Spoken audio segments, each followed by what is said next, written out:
Okay, today we're going to talk about relationships, and we are going to look at how individuals are adapted to other organisms and to their environment. So if we're going to actually jump down here. I'm going to talk about the definition of a biome. So the biosphere is basically Earth, all the places on Earth where we're going to find life. The biome, so here's a picture of beautiful Earth. The biome is the level below the biosphere. So it is obviously a large region of space. It's bigger than the ecosystem. Um, and what a biome is it's an area that we can classify based on what lives there, the plants and animals that live in that area. We can divide them into aquatic biomes, that makes up most of the Earth. For example, here you can see a map of the aquatic biomes, like lakes, for example, like coral reefs, very, very productive type of aquatic biome. Often hear about this in the news. Then we have the wetlands, which are actually sit in between the aquatic biomes and the terrestrial biomes, okay, which is what we're going to look at right now. So here are the different terrestrial biomes, classified again by generally by, in this case, the temperature and the precipitation, the amount of moisture, rainfall, or snow that comes out of the sky. There is an activity called mission biomes where you'll learn a little bit more about these biomes. So, for example, here are different types of terrestrial biomes. The top one is desert. The middle one is the tundra. You'll notice that they both have low amounts of precipitation, especially when you compare them to the one on the bottom. So both graphs show very low amounts of precipitation compared to this, which is the rainforest. So this is a rainforest, this is the tundra, and this is the desert on top.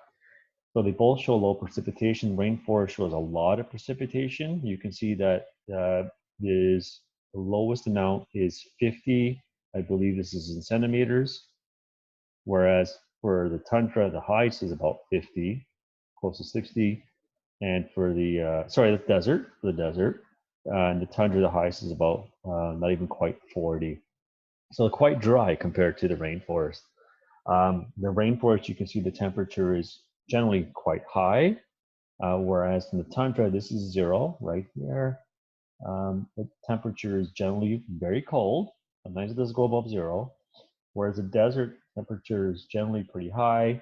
And again, here's your 0 line right about there. So desert and tundra have the amount of precipitation, they have that in common. Both have very low amounts of precipitation. Rainforest has a lot of precipitation. The desert and the rainforest have temperature in common. They're both warm, but the difference is obviously the amount of precipitation. Um, so these are just examples of different biomes. You can clearly see that the temperature and the amount of precipitation are really big determining factors in classifying the biome. Here are two different biomes. The top one is a desert, and the bottom one is what's called shrubland. And you can see that they're both, the temperatures are fairly warm. You notice that this one peaks in around July, August, and this one actually dips at around the same point. Because remember, Australia, when Australia is having its winter, we are having our summer. Because if you remember, California is in the northern hemisphere. So California is right about here. This is the equator. And Australia is in the southern hemisphere, so they have the opposite seasons, which explains why as this dips here during the winter, obviously, then this is the peak for summertime. So you'll notice that they're both pretty warm environments. The amount of precipitation is not exactly very high for either one. Shrubland, you can see, has maybe a little bit more precipitation. You can see that goes up to about 60 actually it's in millimeters, okay? Whereas the desert peaks out at around 40, but in both cases, there's just not a lot of precipitation. Okay. In that biome activity, you're also going to find a sub-activity where you're going to be asked a question like, what would you plant in this type of biome? So, for example, in the tundra, which of these two plants would you plant? And lichen is not exactly it's part plant and part fungi, but what would you plant in the tundra? And the answer to this question is you would not be able to plant a tree in the tundra. Tundra is just too cold. So there's just not enough moisture, not enough precipitation to support a tree. The lichen being much smaller would actually be able to survive in the tundra. And again, that's a theme in this presentation today. The theme being relationships, right? These organisms are adapted to their environment. So the spruce tree, which is a type of conifer, is not adapted to the tundra. So the tundra, if we can look at this map here, the tundra is all the way up here. You can see it's very far north, which explains why it's very cold. And it's so cold that you don't even get a lot of precipitation. So trees will not be able to survive in that environment. Lichen, being much smaller, would be able to survive in the tundra. Okay, next question. Next thing is we can also read or analyze biomes by looking at something called a climatograph. So a climatograph is just a way to represent precipitation and temperature on the same graph, as opposed to separating them, as you saw in the previous examples. And so you see here on the climatograph that on the y-axis you have your precipitation, and on the x-axis you have your temperature. So you can use this to be able to decipher information about your different biomes. So for example, if we look at a question like the first one, what is the precipitation range for the tropical rainforest? You could see the precipitation range would be somewhere from here to about here. So it looks like it's about 250 centimeters to about 450 centimeters. Whereas the range for the tundra looks like it's from here, so about 100, all the way down to the bottom, which is about 0. You can also read it for temperature range, like for the temperate grassland being here to here. It looks like the temperature range would be from almost -10, we could just say almost -10, to about maybe, I don't know, 17 degrees Celsius. Whereas the range for the subtropical desert would be maybe from about 15 degrees Celsius all the way to close to like 29 degrees Celsius based on this climatograph. We can also answer a question like this: which biome has a temperature range of -8 to 16 and a precipitation range of 10 to 120?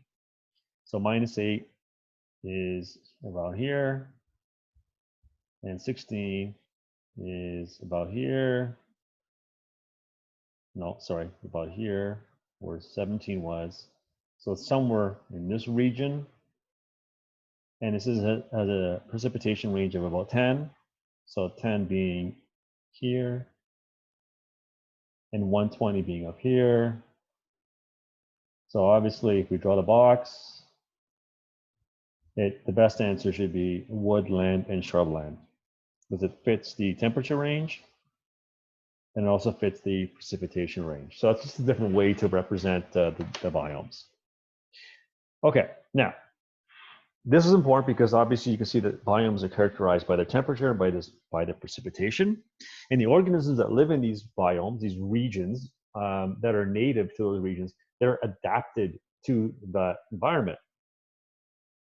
So what that means then is that because they're adapted to it, that if we throw them in a different biome, they might not be able to survive it. So for example, the emperor penguin is adapted to tundra-like conditions. Actually, adapted specifically to the Arctic ice, right? And the Antarctic ice. They actually live in the South Pole. So they're adapted to very, very cold environments. You put them in the desert and they would overheat and die. You do the same thing with a snake. Snakes are not adapted to the Arctic or Antarctic conditions. You put a snake in something like the tundra or the Arctic or Antarctic, and it would freeze to death. It would not be able to survive that. Now, this is important because organisms are adapted to their environment, but they're also adapted to each other. And relationships is a neat example of analyzing this adaptation. So we're going to look at a few examples. The first one is an example called competition. Competition is where animals over time are adapted to each other. And in this case, this specific adaptation is due to competition. So like, for example, you see lions and hyenas, mortal enemies. There's extreme competition between lions and hyenas because they live in the same area and they're eating the same types of food. On the bottom left, you see a wolf and a grizzly bear. And again, they're living in the same area and there's extreme competition for food. So competition between organisms is something that over time emerges when things live in the same area and eat the same things. And this is something, again, that happens over a long period of time. These organisms become used to each other. They learn how to deal with each other. Lions and hyenas learn how to deal with each other. Because when organisms deal with each other over time, they do become adapted to each other. So competition is one form of a relationship. Another one is predation, when one organism tries to eat another one. So this is predation. You can see crocodile trying to eat a zebra. And then on the right side is a type of beetle that actually has learned how to attack frogs by attacking its back.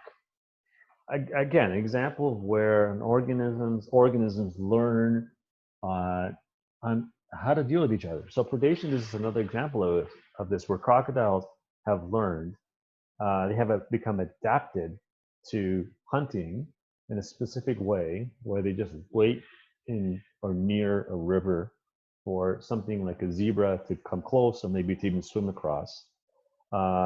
This beetle on the right, which I can't remember its name now, is adapted to attacking frogs. It has learned how to attack frogs by attacking the back of the frog where the frog can't defend itself. So, through relationships, organisms learn how to deal with each other. And they become adapted to each other. So here's an example, another one. This is a symbiotic relationship called mutualism. So symbiotic relationships are relationships where organisms, they're not trying to eat each other. Okay, it's not competition. It's where one benefits and the other one is either going to benefit too. That's called mutualism.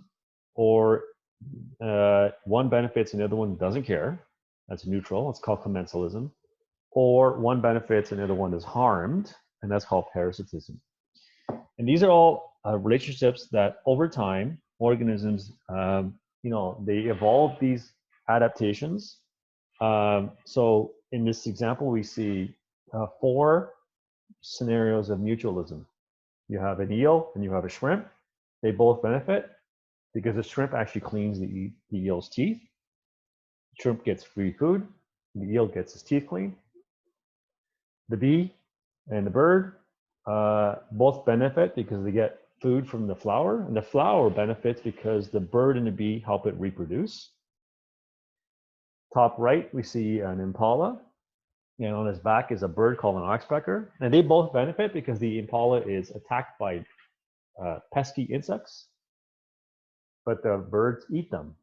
So the birds get food, the impala gets relief from the insect. This is mutualism. This is commensalism, where one benefits and the one is not, it's neutral. There's no harm, there's no benefit. So top left, we have these things called pilotfish. They hang out with the sharks, and that actually gives them protection because the shark is scary. The shark could care less about the fish. So the shark doesn't benefit at all. The bottom left is a little fox, cute little fox, following a bear. The fox benefits because it gets scraps of food that the bear doesn't eat. The bear care less about the fox. The bear doesn't benefit, not harmed. On the right is a little cute fox following a reindeer. The reindeer looks through the tundra for lichen. Now, while it's doing that, the fox will then look through that hole to find rodents. So the fox benefits, the reindeer care less. Top right corner is the head of a whale. You see it's covered by these things called barnacles. So the barnacles get a home to live, but the whale is not affected by the barnacles. So this is an example of commensalism. The last one is parasitism. These are all examples of where one thing is harmed, but the other thing benefits. Top left is a tapeworm. Tapeworm benefits because it steals nutrients from its host. Same thing with a tick. The tick benefits from its host because it feeds off the host. Host suffers. And the bottom is, well, it's a female bird that's trying to feed a bird that's not her own child. That child is clearly different from her because that child is a different species altogether. These are all examples of parasitism, where one benefits and the other one is harmed. Now, the bacteria that live in you, that would actually be most likely an example of a mutualistic relationship where you both benefit. You give the bacteria a home, you give it food. The bacteria in return give you vitamins, and they give you some protection against some bacteria. Because not all bacteria that live in your body, most are mutualistic, but there are bacteria that get inside that we know cause disease. Okay. Now, so understanding relationships, understanding how organisms deal with other organisms through examples like competition, through predation, through symbiotic relationships, and understanding how they deal with their environment, this is important. It's important because these organisms over time have adapted to these conditions. So what happens then if the conditions change? Well, we'll talk about that in a second. So like we have an example here, we have a polar bear and Arctic fox. They both have white colored fur, which helps them blend into their environment. You have on the right side, you have cheetahs and gazelles.